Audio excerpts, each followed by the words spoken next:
कीचड़। उसे नारी देहें बहुत पसंद थी, वह भी बिना कपड़ों के।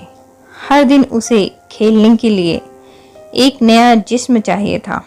आज भी वह जिस्म की दुकान की सीढ़ियां चढ़ रहा था। रोज की तरह कई जिस्म देखे, फिर एक सबसे कम उम्र की देह उसे पसंद आई। उम्र उसकी कम थी, पर हाव भाव से और इशारों से वह काफी समझदार लग रही थी। वह उसे लेकर कमरे की तरफ चल दिया। पेमेंट पहले ही कर दी थी।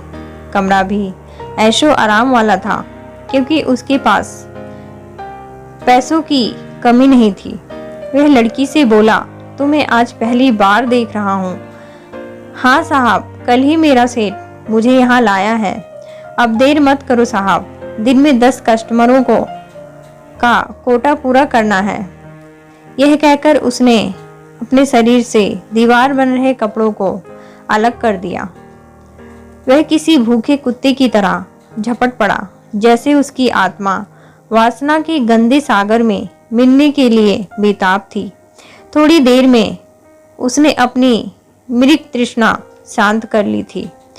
जब उसकी आंखों से वासना का खुमार कम हुआ तो कमरे में भी नजर दौड़ाई। पलंग के बराबर टेबल पर एक फोटो देखते ही उसके पैरों से जमीन खिसक गई। वह जड़ सा उस फोटो को देखता रह गया। उस फोटो में उसकी बेटी और उसके घर में काम करने वाली आया का फोटो था, जो 10 साल पहले उसकी बेटी को घर से उठाकर भाग गई थी। घर वाले बहुत दिनों तक उसे ढूंढ रहे थे, लेकिन वह नहीं मिली थी।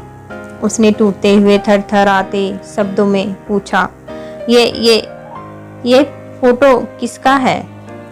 मेरी और मेरी माँ की है साहब, जो अब इस दुनिया में नहीं है, इसीलिए मैं उसकी फोटो साथ रखती हूँ।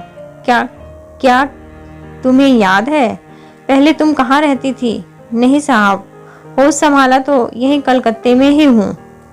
ये फोटो तो बहुत पुरानी है, पर तुम क्यों पूछ रहे हो साहब? ना नहीं, कुछ नहीं। उसकी आवाज गले में अटक गई थी। वासना का नशा फर्श पर गिरकर चित्कार कर रहा था। वह कपड़े पहनने के बाद भी अपने आप को नंगा महसूस कर रहा था। आज उसे दुनिया की हर लड़की जिसे वह अपना खिलौना बना चुका था, उसमें आज उसकी अपनी बेटी भी खड़ी दिख रही थी। सैलाब उतर जाने के बाद अब वह सिर्फ कीचड़ ही कीचड़ थी। अब कुछ नहीं हो सकता था। वासना की तलवार रिश्तों का गला काट चुकी थी। वह अपना कृत्य किसी को बता नहीं सकता था। अब वह भारी कदमों से वही सीढ़ियां उतर रहा था जिन पर वह उड़कर गया था। शुक्रिया दोस्तों, आपका दिन मंगलमय हो। राधे राधे दोस्तों।